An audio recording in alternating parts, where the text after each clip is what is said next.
어펌 내가 랩을 사랑했던 이유는 그거야. 똑같은 것들 사이에 튀는 뭔가 뭔가 믿을 사이에 같은 살모하는 우린 그걸 작품이라고 불러. 친구야 쟤들은 아무것도 몰라.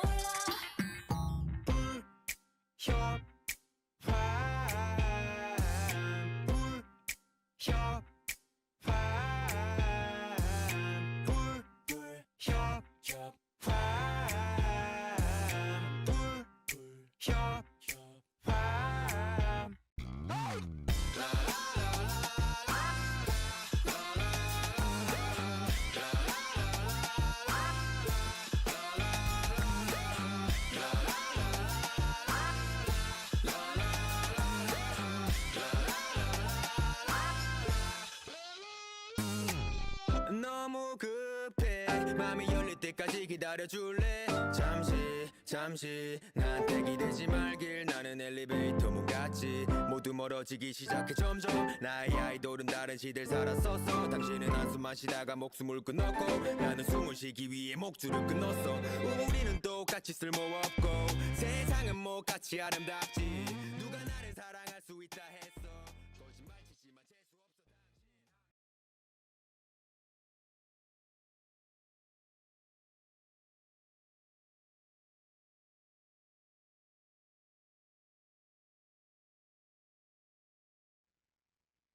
홍익대학교 관공학부생 여러분, 안녕하십니까? 관공학부 비상대책위원회 위원장 오준민입니다. 먼저 신입생 오리엔테이션 설명에 앞서 관공학부에 입학하게 된 신입생 여러분, 입학을 진심으로 축하드립니다. 저희 비대위에서 신입생 오리엔테이션과 대동제를 열심히 준비했는데요. 끝까지 집중해서 적극적인 참여 부탁드립니다. 저희가 준비한 신입생 오리엔테이션은 학부 설명회와 7시에 진행될 대동제로 구성되어 있습니다. 학부 설명회는 학부장님과 교수님들의 축하 영상을 시작으로 조교 선생님들의 학부 공지사항 안내와 성폭력, 가정폭력 예방교육 순으로 진행됩니다. 학부 설명회에서는 신입생, 재학생 여러분이 꼭 아셔야 하는 정보들을 안내해드릴 예정입니다.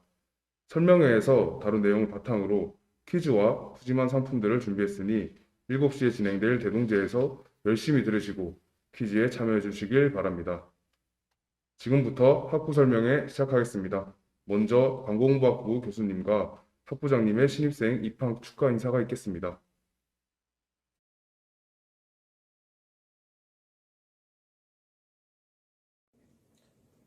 자, 2022년 봄학기 홍익대학교 광고홍보학부에 입학하게 된 것을 진심으로 축하합니다.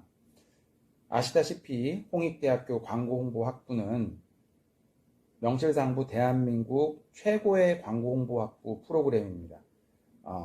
대학생활 동안 여러분들 많은 것들을 배울 수 있을 것이고 또 여러분들 학업과 또 진로와 또 생활에 대해서 고민도 많이 할 것입니다.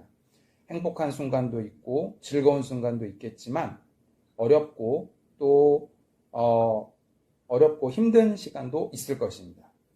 여러분들의 4년은 뒤의 모습을 그려보면서 정신적으로, 지적으로 더욱 발전된 모습을 기대하겠습니다. 이번에 2년 만에 코로나가 끝나면서 여러분들과 대면으로 만날 생각을 하니까 상당히 기쁘고 또 설레이고 있습니다. 다시 한번 우리 2022학번 여러분들의 입학을 축하하면서 곧 개강하고 보도록 하겠습니다.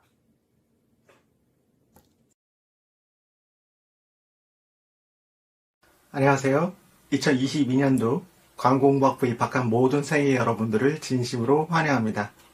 코로나로 어려운 이 시기 동안에 여러분 모두가 대학 첫 해를 정말 열정적으로 보내시길 항상 응원하겠습니다. 반갑습니다.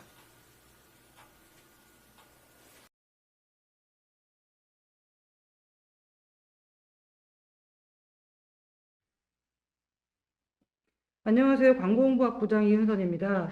먼저 홍익대학교 광고홍보학부에 입학하신 것을 정말로 축하드립니다. 멋진 대학생활을 경험할 수 있는 기회가 되길 간절히 바라겠습니다.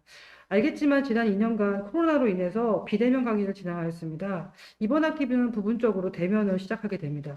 이제 캠퍼스로 돌아오시면 학생들 화면으로만 만나던 23분의 교수님들, 친구들, 선후배들과 함께 얼굴을 보며 이야기를 나눌 수 있는 그런 소중한 기회를 갖게 되었습니다. 저도 여러분들의 얼굴을 하나하나 볼 수 있게 되어 너무 반갑고 기대되고 있습니다. 다만 이 시간을 즐겁게 준수하기 위해서는 개인의 방역 지침 준수가 굉장히 중요합니다. 그래서 학교에 오시면 여러 가지 방역 지침들이 주어질 텐데요. 오늘 두 분의 조교 선생님들이 여기에 대한 설명을 해드릴 겁니다. 행정조교 선생님들께서는 수강 신청이라든가 필수 과목들, 꼭 졸업하기 전에 들어야 되는 수업들에 대한 설명과 함께 어떤 과목들이 있는지를 안내해 주실 거고요. 실습조교 선생님께서는 방역 지침이라든가 강의실, 그리고 기자재, 멘트와 같은 것들을 안내해 드릴 예정에 있습니다. 꼭 자세히 들으시고 즐거운 학생 생활이 될 수 있도록, 또 도움이 될 수 있도록 좋은 시간을 가지셨으면 좋겠습니다. 이후에는 비대위가 오랫동안 힘들여 준비한 대동제가 준비되어 있습니다. 즐거운 시간 보내실 수 있도록 바라겠습니다. 자, 그럼 계약하고 봅시다. 이상입니다.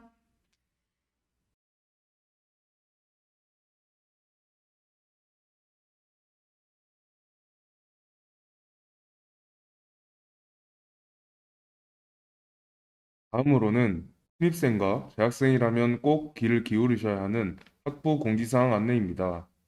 전공부학부 조교 선생님들께서 직접 안내하실 예정이니 열심히 들으시고 대동제에서 상품도 받아가시길 바랍니다.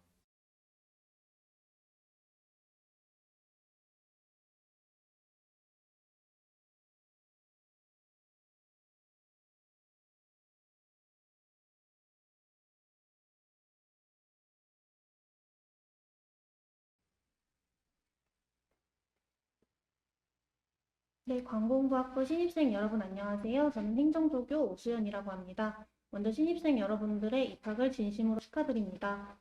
저는 여러분들께 관공부학부의 커리큘럼 및 수업에 대한 내용을 안내하기 앞서 먼저 3월 8일자로 새로 오시는 김채정 선생님 소개 먼저 듣고 시작하도록 하겠습니다.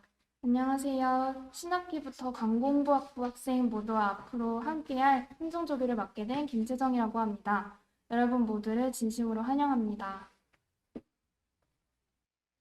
네, 그럼 지금부터 2022학년도 신입생 OT를 시작하도록 하겠습니다.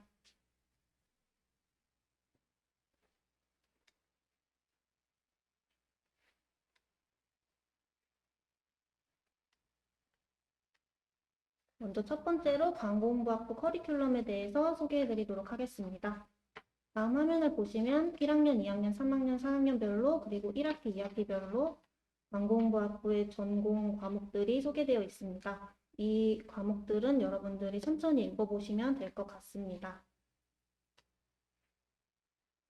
그리고 중요한 것이 전공 필수와 이수 지정 과목에 대해서 설명해 드리도록 하겠습니다. 전공 필수인 마케팅 개론, 커뮤니케이션 개론, 광고학 개론, PR학 개론, 그리고 이수 지정 과목인 광고 PR 조사와 데이터 분석, 미디어 플래닝, 광고 기획론, PR 기획론.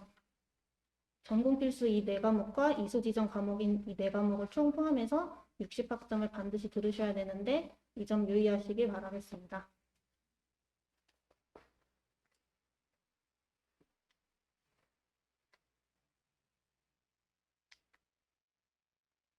다음으로 관공부학부 졸업 요건에 대해서 설명해 드리도록 하겠습니다. 먼저 학교 규정 및 학부 내규입니다. 먼저 신입생 여러분들은 교양 필수 6학점을 반드시 이수하셔야 됩니다. 논리적 사고와 글쓰기 1학기에 개설이 되고 영어 2학기에 개설이 되는데 위 2과목을 반드시 이수하셔야 됩니다. 또한 위 2과목은 반드시 광공 전용 수업으로 이수를 하셔야 됩니다. 그리고 두 번째 공통 교양 과목 7개 영역 중 6개 영역 예술과 디자인, 제2외국어와 한문 영역을 반드시 포함해서 각 한 과목 이상 이수하셔야 됩니다.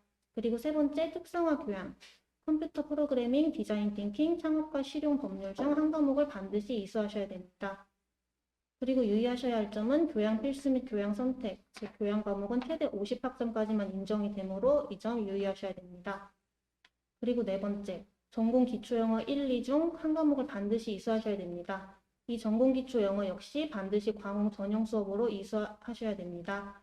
그리고 전공, 교양, 일반 선택 모두 합쳐서 총 132학점 이상을 이수하셔야 됩니다. 그리고 전공 60학점 반드시 이수하셔야 되고 졸업과제를 진행하셔야 관공부학부 졸업이 가능하십니다. 그리고 이번에 새로 추가된 소프트웨어 데이터 활용 관련 교과목 수학점을 반드시 이수하셔야 되는데 다음 화면에서 설명해 드리도록 하겠습니다. 먼저 소프트웨어 데이터 활용 역량 인증이란 소프트웨어 및 데이터 활용 관련 교과목 9학점을 이수하셔서 인증을 취득하도록 하는 제도입니다. 2022학년도 입학생들부터는 소프트웨어 데이터 활용 역량 인증을 취득하셔야 반드시 졸업이 가능하십니다. 인증 트랙의 소양, 기초, 심화 모듈에서 각 한 과목씩 이수하셔서 총 9학점 이수하셔서 취득하실 수가 있습니다. 인증 취득 방법에는 인증 트랙과 대체 인증 트랙 이렇게 두 가지가 있습니다. 먼저 인증 트랙은 소양, 기초, 심화 모듈로 구성이 되어 있고 밑에 보시면은 각 모듈명과 교과목명이 있습니다. 이거를 참고하셔가지고 이수를 하시면 되고 그리고 두 번째가 대체 인증 트랙이라는 것인데 대체 인증 트랙은 인증 트랙을 대체할 수 있는 대체 인증 교과목 그리고 공통 대체 인증으로 구성되어 있습니다. 그리고 광고홍보학부에도 이 대체 인증 교과목이라는 것이 있습니다. 세 가지가 있는데 광고 PR 조사와 데이터 분석 이 과목은 기초 모듈 그리고 데이터 분석과 활용, 미디어 데이터 활용은 심화 모듈로 대체를 하실 수가 있습니다. 그리고 한 가지 추가로 말씀드릴 것이 있다면은 소프트웨어 데이터 활용 역량 인증의 하위 모듈 교과목은 상위 모듈 교과목을 이수하시는 경우 인증 요건을 충족한 것으로 인정이 됩니다. 예를 들어서 소양, 기초, 심화 모듈 각 한 과목씩 이수하지 않고 기초 하나, 심화 모듈 두 과목을 이수하셨으면 기초 모듈 하나를 이수하셨으면 소양 하나가 인정이 되고 심화 모듈 두 과목을 이수하셨으면 기초와 심화가 인정이 되게 됩니다. 그리고 또는 심화 모듈만 세 과목 이수하셔도 소양, 기초, 심화 모두 인증 취득 가능하신 걸로 인정이 되게 됩니다. 그리고 하단에 소프트웨어 데이터 활용 역량 인증 교과목 현황표 확인 사이트가 있습니다. 2022학년도 교과과정 책자를 확인해 보시면 되겠습니다. 그 다음으로는 표준 현장학기 실습에 대해서 설명해 드리도록 하겠습니다. 표준 현장 실습 학기제란 한마디로 하자면 기업에 나가서 인턴십을 한다는 걸로 알아두시면 되겠습니다. 이와 관련해서는 현장학기 실습 기간에 이제 추 공지가 나가니 3학년 때부터 관심 있는 학생들은 유의 깊게 보시면 될 것 같습니다.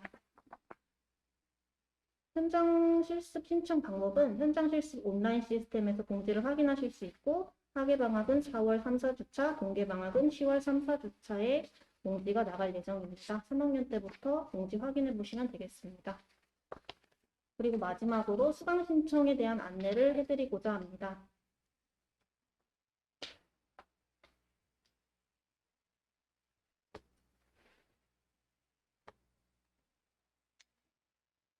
학생 클래스넷에 접속하셔서 수강 신청에 정규학기 수강 신청하면 바로 가기 버튼을 눌러주시면 되겠습니다. 그리고 다문 과목 수강 신청하기 버튼을 누르셔가지고 수강 신청 진행하시면 되겠습니다. 끝으로 수업 바이 커리큘럼에 대한 안내는 여기까지 마치도록 하겠습니다. 다음은 실습조교 선생님이신 이송희 선생님께서 안내해드릴 예정입니다.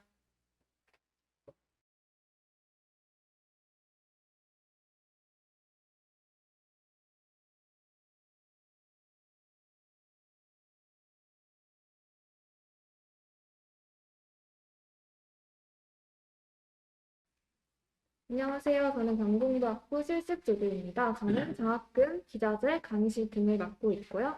자세한 사항은 슬라이드 보면서 말씀드리겠습니다. 먼저 비동 출입 시 안내 사항입니다. 발열 검진소 A동, M동 1층에서 발열 체크 후 이렇게 손목 밴드를 착용하셔야 합니다. 마스크 상시 착용, 개인 간 거리 두기, 대화 자제 등 코로나19 방역 수칙을 준수해 주셔야 합니다.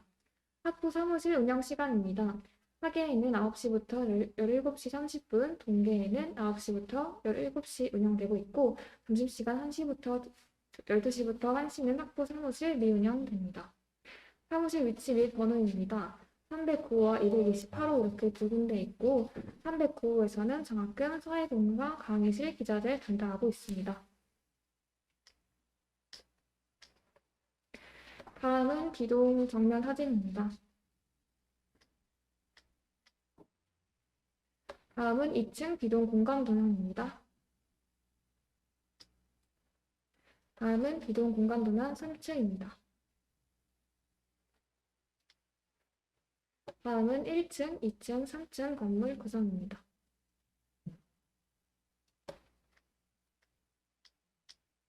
다음은 228호 앞인 승가반입니다.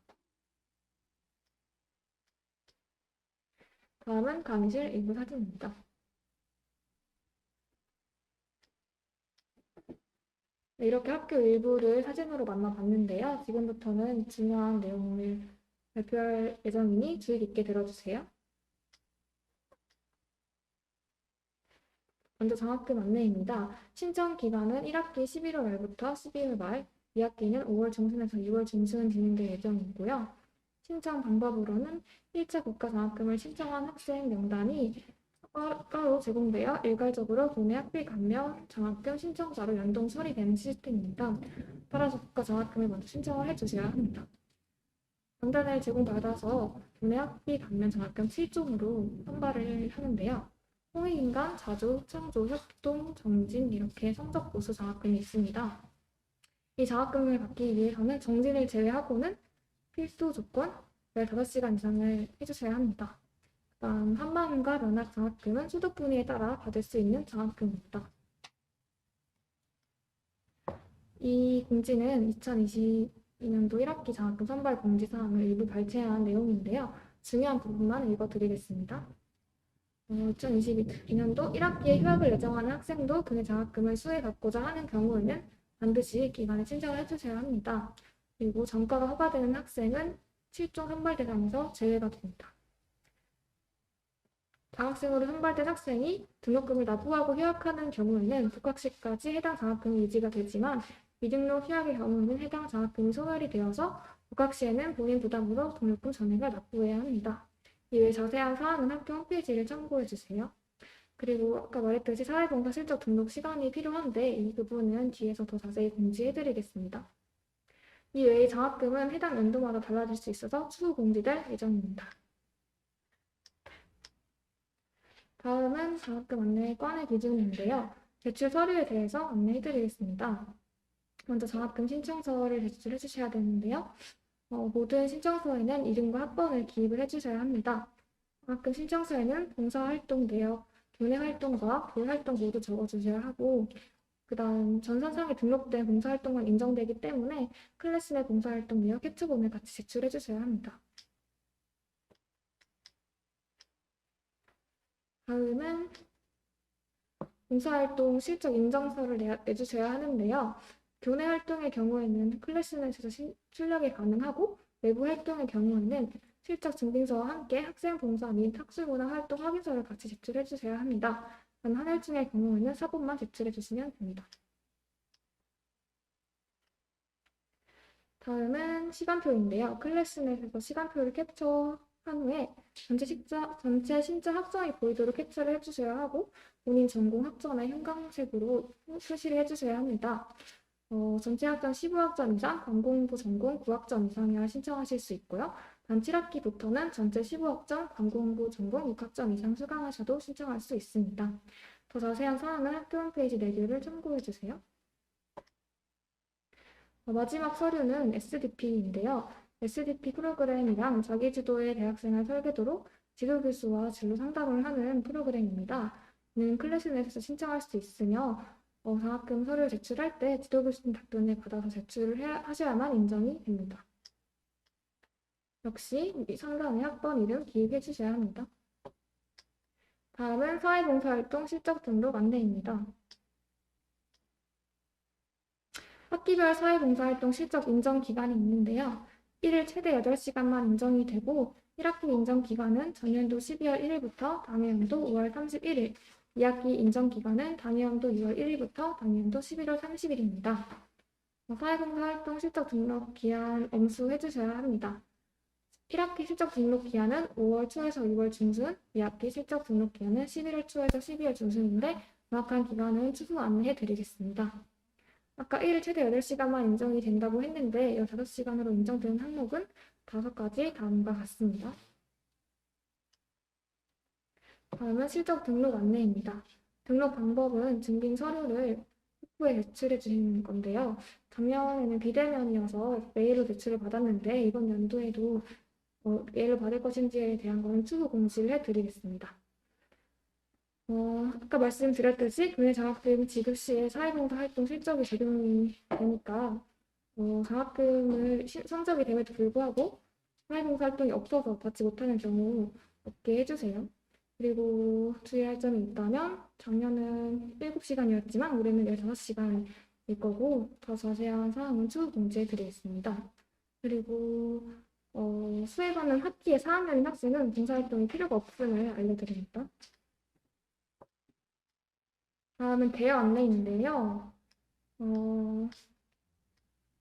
카메라, 캠코더, 삼각대 등을 빌려드리고 있습니다. 장소는 비동 309호이고 신청서 작성은 사용 전날 10시 반부터 점심시간을 제외하고 15시에 쓰실 수 있고요. 수령 시간은 사용 당일 15시부터 15시 반 사이에 와셔서 가져가실 수 있습니다. 반납 시간은 반납일 오전 10시까지이고 반납 시간 미연수 및 동시에 파손 등의 이유로 경고 시 경고 이에 판매가 주어지고 전원 명단 공개 및 1개월 대여 금지 등을 알려드립니다. 최대 4박 5일 정 절대 준수해주시고 작성, 수령, 반납 시간 반드시 지켜주세요. 다음은 기자재 대여 신청서고 기자재마다 라벨이 번호가 붙여져 있으니까 번호를 확인하고 가져가 주시면 됩니다. 다음은 강의실과 기타 공간 대여 안내입니다. 역시 신청 장소는 비동 309고 신청 가능 시간은 18시 이후입니다. 신청서 작성은 10시부터 11시, 14시부터 15시이고 3일 전에 와서 작성을 해주셔야 합니다. 일요일 사용 시에는 목요일 제출하셔야 된다는 거죠. 키 수령 시간은 사용 당일 16시부터 16시 30분, 키 반납 시간은 사용 완료 후 다음날 오전 9시 반까지 300호 사무실 앞 10시간에 반납해주시면 됩니다. 현재 6명으로 인원 제한이 되고 이 공지는 추후 공지 변경될 수 있음을 알려드립니다. 현재 코로나로 냉열탕과 프리룸 대여는 불가함을 알려드립니다. 관련 규칙으로는 반드시 대여한 룸만 사용을 해주시고 강의실 사용 후에 뒷정리를 잘 해주시기 바랍니다. 이와 같은 상황이 지켜지지 않을 시 역시 경고가 부여되고 3차까지 경고가 주어질 시 기타 공간 모두 대여 금지됨을 알려드립니다. 다음은 강의실 및 기타 공간 대여 상세 절차 안내입니다. 강의실 신청서 작성 및 결제 후 원본은 학부 사무실에서 보관이 되고 이 서류가 청팀 통지센터로 가서 결제가 돼야 되기 때문에 3일 전에 제출을 해주셔야 합니다. 철야라고 해서 조교 퇴근 시간부터 24시 이후까지 사용하는 경우에는 철야 신청서를 작성을 해주셔야 합니다. 다음은 신청서인데요. 실험 실습실 철야 신청서를 작성하실 경우에 건물명, 호실 이렇게 있는데 이 다음 칸에 있는 실명 학생 이름 말고 강의실 실명을 적어줘야 합니다. 강의실 실명은 학부 사무실에 붙여져 있으니까 참고해서 적어주시면 되고 6일 이상 쓸 경우에는 실험실 사유서를 쓰셔야 하는데 이 사유서에는 사용자 모두의 학번과 이름을 기입해 주셔야 합니다. 다음은 근로학생 안내입니다. 대상은 1학년 2학기부터 신청이 가능하고 근무 확인표를 과 사무실에서 매일 작성 후 클래스넷에 전산 입력하셔야 합니다. 선발은 교내 봉사 장학생과 봉사 장학생 10명 정도로 선발하고 있으며 이 부분에 대해서는 나중에 자세히 공지해 드리겠습니다. 다음은 기타 안내 사항입니다. 학생 클래스넷에서 볼 수 있는 화면인데요. 학생 활동에 관한 개인정보 제공 동의를 해주셔야 하는데 이 4가지 항목 모두에 동의를 해주셔야 합니다. 다음은 공지 확인인데요. 학부 공지 확인 방법은 기본적으로 단톡방 꼼꼼하게 읽어주셔야 하고 본인이 공지를 정독하지 않아서 생긴 불이익에는 본인 책임이 따르므로 모든 공지를 필독해 주시기 바랍니다. 감사합니다.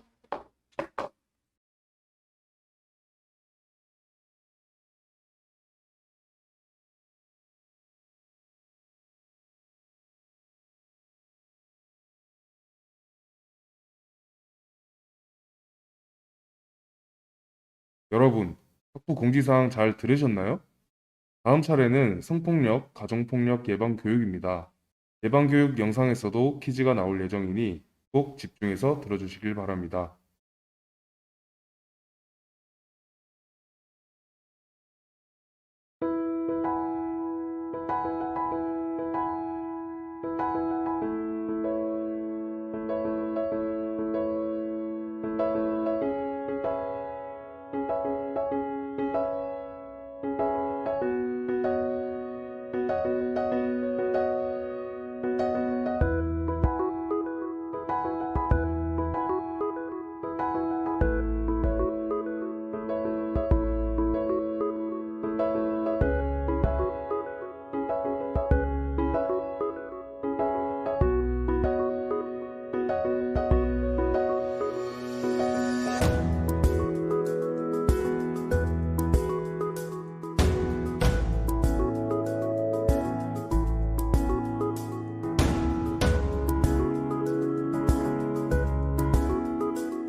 이건 무슨 상황일까? 실수로 그런 건가? 아니, 실수 아니야. 실수치곤 너무 길잖아. 저 사람 보고도 모른 척하고 있어. 좀 도와주지. 곧 끝날지도 몰라. 난 어떻게 하는 게 좋을까? 그냥 가만히 있기로 했다.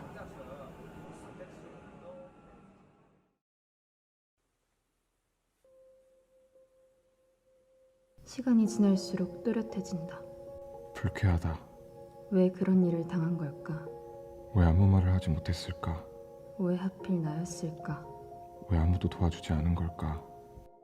시간을 되돌리고 싶다.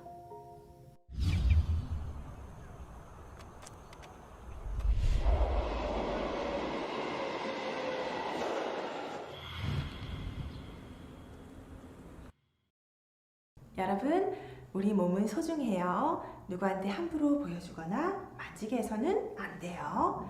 자신의 몸은 스스로 지킬 수 있어야 해요. 되돌리고 싶은 순간이 있다면 이 순간이다. 누군가가 기분 나쁜 접촉을 했을 땐 안 돼요, 싫어요, 하지 마세요. 어떻게 한다고요?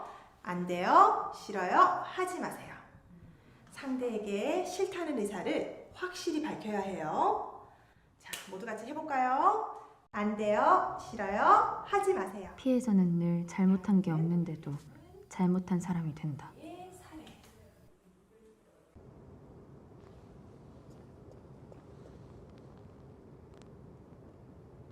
야! 미안하다, 늦었어. 저 앉아있는 애 보여? 저 끝에 앉아있는 애. 몸매 죽인다. 어? 나는 있잖아, 여름이 이래서 좋아. 너무 좋아. 야, 그런 말 좀 하지 마. 너 성희롱이야. 내가 뭐. 야, 저렇게 입는 거 다 보라고 입는 거야. 아니면 저렇게 입지 말았어야지. 안 그래? 짧게 입고 다니는 피해자 잘못. 얘들아, 영희 선배가 나 술자리에서 자꾸 건드려. 야, 좋았겠다. 아니, 난 좀 불쾌해가지고 안 그랬으면 좋겠는데. 에이, 무슨 남자 새끼 그러냐? 불쾌함을 느끼는 피해자 잘못. 이런 상황들이 어색하게 보이지 않는다. 이게 현실이니까. 장난하냐? 너희들이 지금 피해자를 탓하고 있는 거야. 야, 그게 무슨 소리야? 이해가 안 가. 거리에 판매되는 물건이 도난당했을 때 밖에 물건 내놓은 게 문제 아니야? 이렇게 말하는 사람은 없다. 새벽 시간 도심 버스 승강장에서 만취한 20대 남성이 이유 없이 흉기를 휘둘러서 여대생이 숨졌습니다. 숨진 여대생은 밤새 친구의 생일 묻지마 범죄가 파티를 하고 집으로 발생했을 돌아가기 때 위해서 이곳에서 버스를 기다리던 중이었습니다. 그러게 누가 버스를 거기서 기다려? 아무도 이렇게 말하지 않는다. 왜냐면 그렇게 배우지 않았으니까. 인식의 시작은 교육이다. 나는 더 이상 지하철을 타지 않는다. 사람이 많은 곳에도 가지 않는다. 어떤 영화에서는 이렇게 시간을 되돌리던데.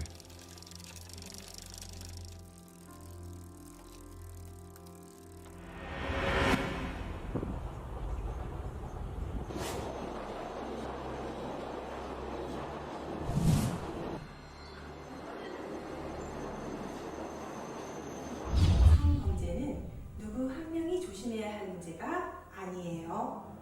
가해자, 피해자, 제3자 모두가 신경 써야 할 문제랍니다. 누구든지 가해자가 될 수 있고 피해자가 될 수 있고 그 주변 사람이 될 수 있으니까요. 자, 다시 해볼까요? 상대의 소중한 신체 부위를 함부로 만지면 안 돼요. 상대방이 나에게 불쾌한 말을 하거나 행동을 하면 싫어요. 상대방이 다른 사람의 그런 행동을 하는 걸 목격하면 하지 마세요. 안 돼요, 싫어요, 하지 마세요.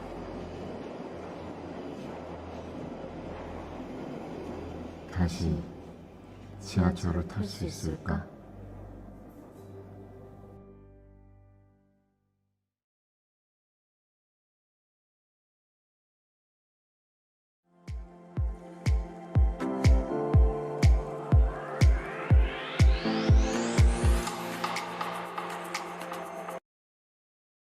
영상 속의 세계는 아예 저랑 다른 세계였던 것 같아요. 같은 한국말을 쓰고 있지만 다른 세계의 일이다라고 생각했던 것 같아요. 우리 주위에 있는 누나나 뭐 친구들이나 그런 사람들이 아니라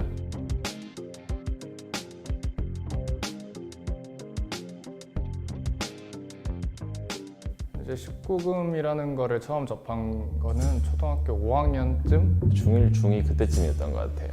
대학교 와서 봤습니다. 웹하드 결제해놓고 성인 카테고리로 넘어가면 다 그런 거밖에 없으니까 소위 말하는 야동을 보는 거랑 다를 바 없이 똑같은 느낌으로 봤었던 거죠.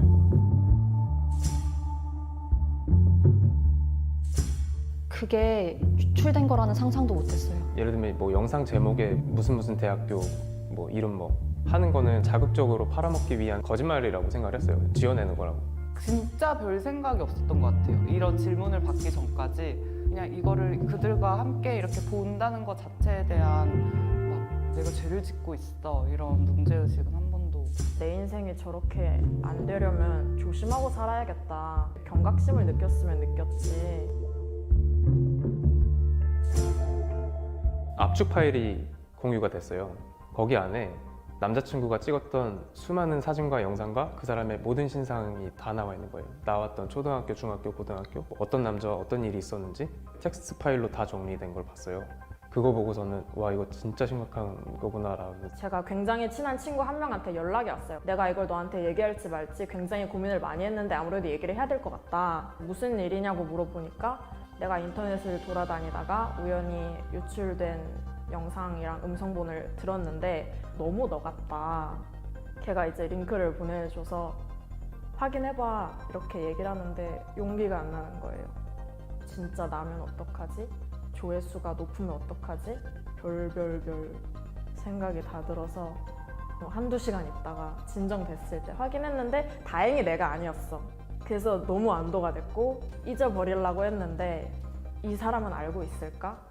왜 이게 참담하냐면 영상 속에 있는 피해 여성은 어떤 강간당하는 그런 강제적인 상황이 아닐 때가 훨씬 많거든요.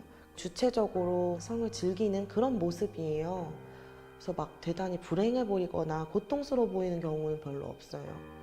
근데 현실에 있는 그 사람은 지금 그 영상을 볼 때 그런 기분이 아닐 거잖아요. 그래서 행복해하는 그런 모습을 보는 게 그냥 마음이 아파요. 처음으로 되게 많은 그 피해자분들의 이야기를 듣게 됐어요. 정말 너무너무 부끄럽고 너무너무 죄송할 정도로 피해자가 느끼는 고통의 정도가 너무너무 크더라고요.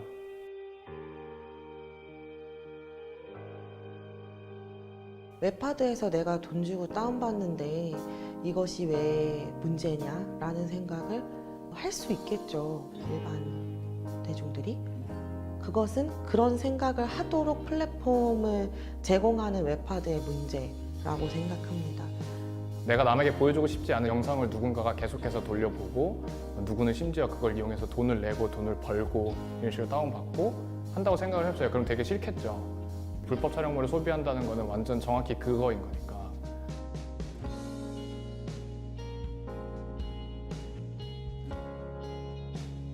이 사이버 성폭력이 폭력이라고 하는 개념으로 성립될 수 있는 이유는 그냥 찍고 유포하는 것에서 그치는 게 아니거든요.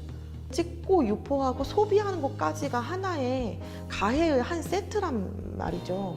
소비되는 것까지가요. 누군가 공유했을 때 나 이거 좀 별로야 이런 거 안 했으면 좋겠어 이런 걸 왜 보냐라고 한마디만 해주면 유통을 막는 데 큰 힘이 되지 않나 싶긴 해요. 클릭을 안 함으로써 그 고리를 제발 끊어줬으면 좋겠습니다.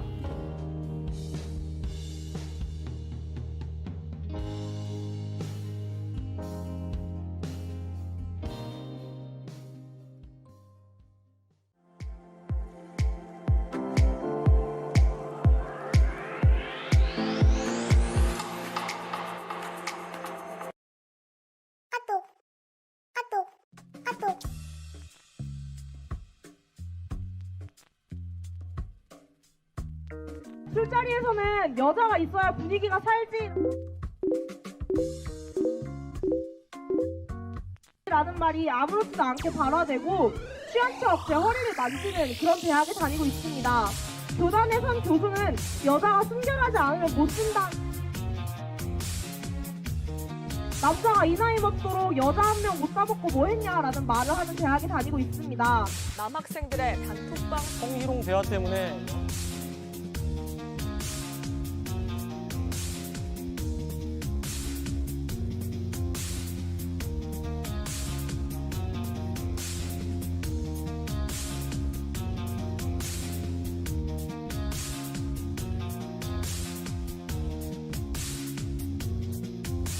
제대로 사건이 처리되지 못하고 피해에 대한 고백들이 대나무 숲이나 에브리타임과 같은 익명 게시판 아니면 그저 입에서 입으로 전해질 뿐.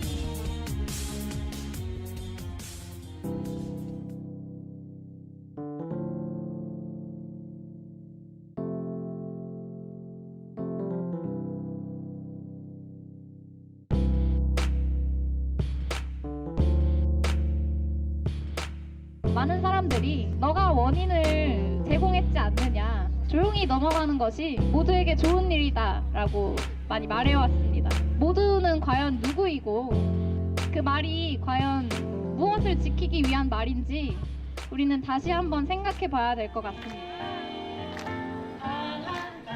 퍼스트 펭귄이 되어서 대학 내에 새로운 문화의 시작점을 만들고 서로의 온기를 나누는 허들링을 통해 더 큰 물결을 일으켜 갔으면 좋겠습니다.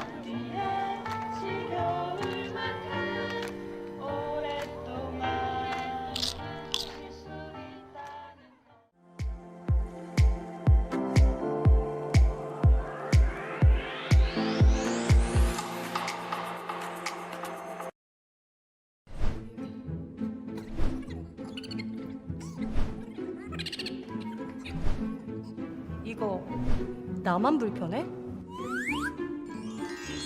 아, 진짜 과제 진짜 너무 많아요. 진수 선배, 여기에요. 아유, 그래 맛있게 먹어라. 어? 그래야 한 교수님 수업을 재밌게 듣지. 그 교수님 수업 들으시는구나. 전 밥 먹고 집에 가는데. 선배님, 그 교수님 수업 너무 졸려요. 아, 졸려. 심각해. 내가 학교 9년 동안 다니면서 철회하고 싶었던 적 처음이야. 은서가 뭐하냐 밥상에서. 형 잠시만요. 은석 선배, 요즘 드라마에 빠져 살잖아요. 무슨 드라마인데? 우리 예린이 한번 볼래? 진짜 재밌어. 내가 말도 없이 이렇게 찾아오지 말랬지. 예진아, 야 우리 사이가 이렇게 끝나도 되는 거야? 왜 이래? 이러지 마! 나 진짜 너 놓치기 싫어서 그래. 예진아, 우리 옛날에 진짜 죽었잖아. 누나! 어? 야, 너 뭐야? 뭐야 이거? 나와봐. 꺼져! 다신 예진이 앞에 나타나지 마.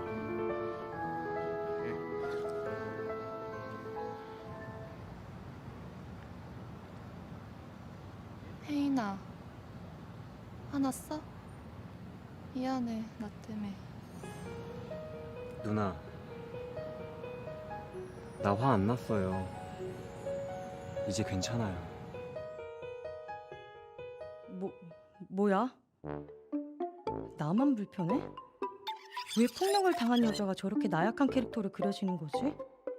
그리고 도와준 건 그렇다 쳐도 여자가 왜 미안해? 이거 나만 불편한 거야? 그냥 말해볼까? 말했다가 갑분싸 되면 어떡하지? 나 완전 프로 불편녀 되는 거 아니야? 아, 예린이 진짜 이쁘다. 저거 안 불편... 어? 야, 에린이 또 나온다. 에? 어디 진짜 어디? 그거. 가위바위보. 내가 이겼어. 이거 진짜 맞아야 돼. 근데 이거 방금 한번 다시 돌려보셔야 되는 게. 그럼 지훈 씨가 에린 양을 대신해서 똥맞이 맞으시겠답니다. 너무 멋있다. 야, 에린 양 한번 응원해줘. 말할까? 괜히 나만 쪼잔한 놈 되고 막 그러는 거 아니야? 아, 모르겠다. 여기 방송한다. 혁이에요? 잘해. 재밌어. 이번에는 계정 삭제 걸고 손모가지 걸고 혁이가 한 판 더 간다. 아깝잖아. 진짜 모르겠다. 사실 좀 불편했어. 말하기 시작하면 별거 아닐 수도 있는데. 너와 제가 다니는 헬스장이 써 있었어요. 멋있다. 내가 지은이를 보고 용기를 얻은 네, 것처럼 가요. 나도 다른 사람들에게 용기를 줄 수 있겠지? 불편한 상황에서 불편하다고 말하는 거, 그게 진짜 쿨한 거 아닐까?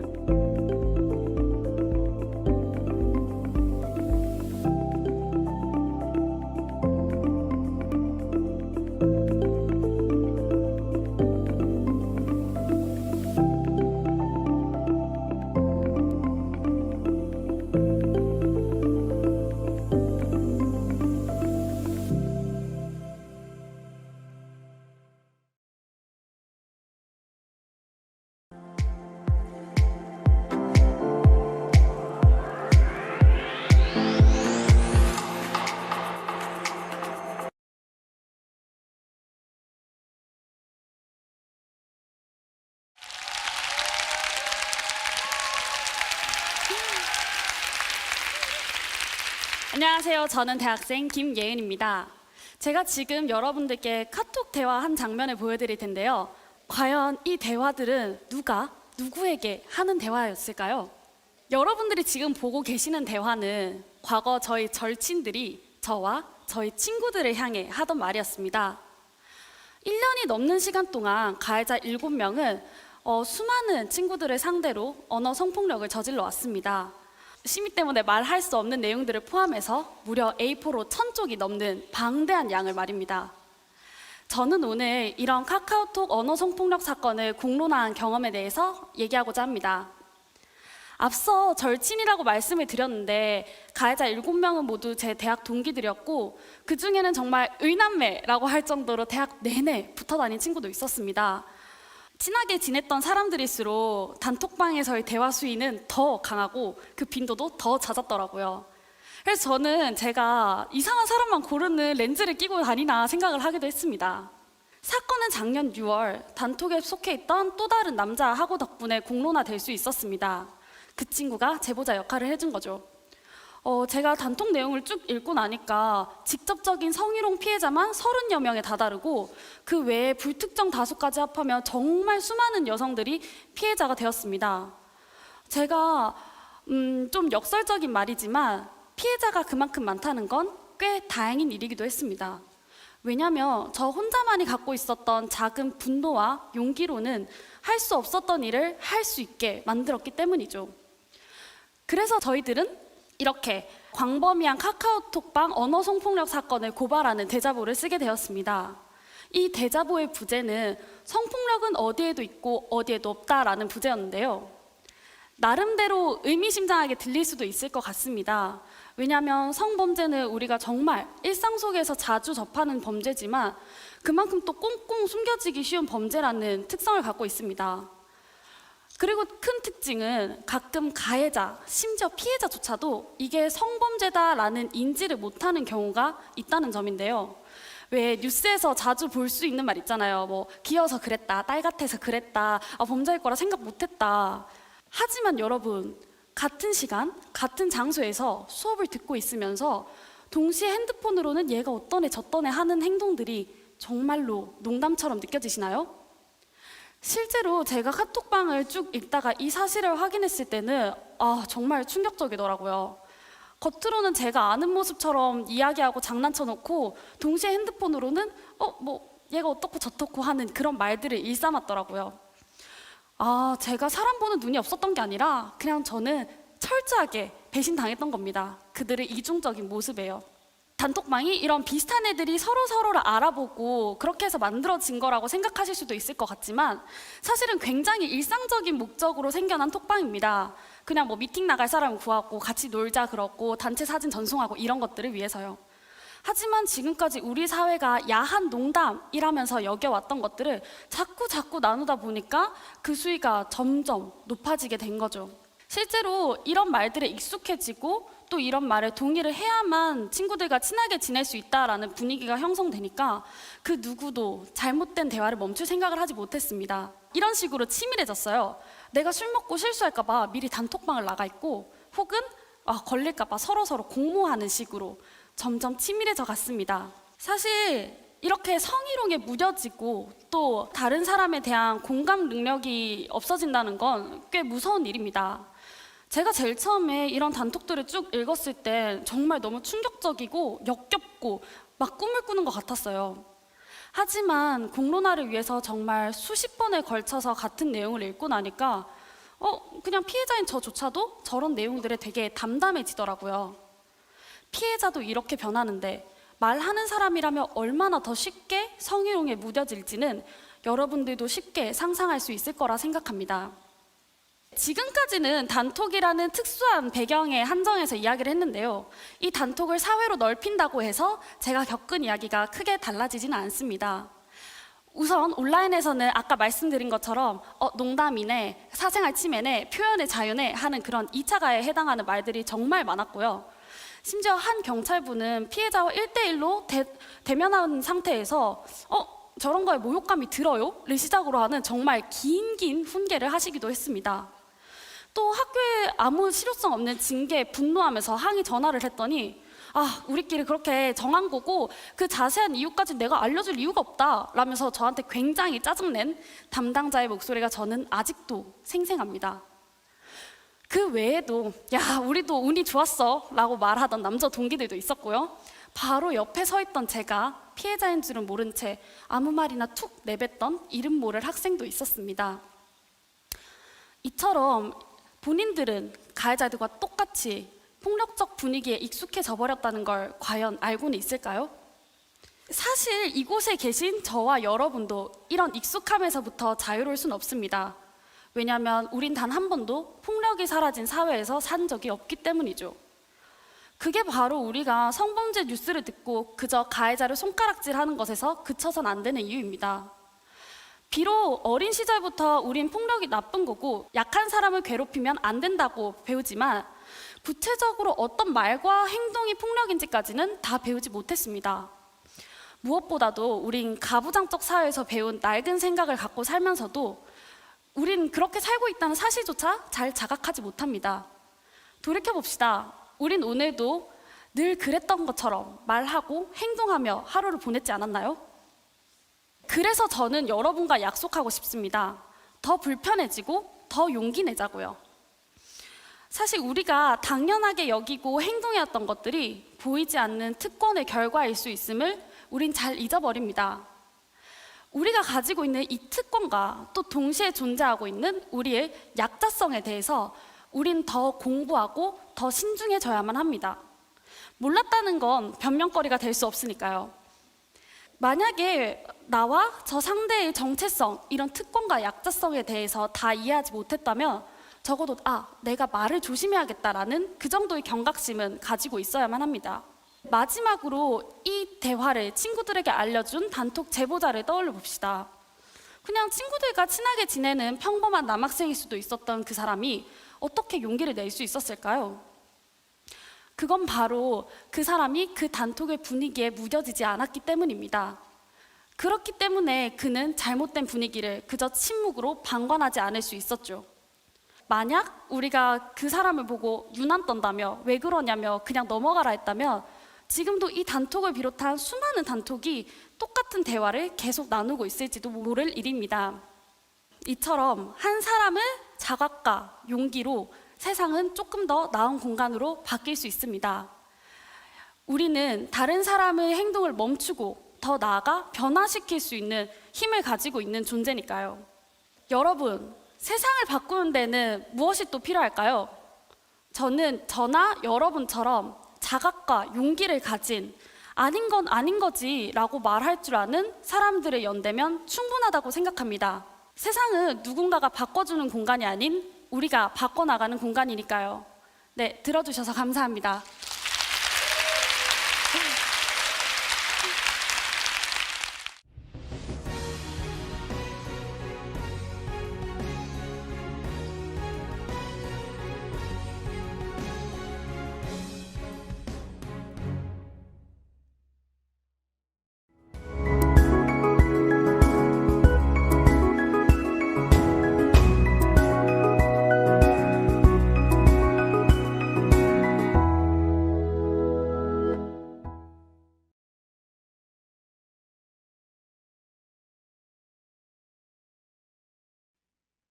성폭력 예방 교육을 끝으로 일부 학부 설명회가 끝났습니다. 잠시 학교 인터넷 이슈로 혼란이 있었는데요. 너른 마음으로 양해 부탁드립니다. 긴 시간 동안 열심히 들어주셔서 감사합니다. 약 3시간 후 7시 정각에 신입생과 재학생이 즐거운 시간을 보낼 수 있는 대동제가 시작됩니다. 쉬는 시간과 저녁 시간을 가지시고 대동제에서 다양한 상품, 재밌는 컨텐츠들이 준비되어 있으니 꼭 7시까지 재접속 부탁드립니다. 지금까지 일부 진행을 맡은 비대위원장 오준민이었습니다. 감사합니다.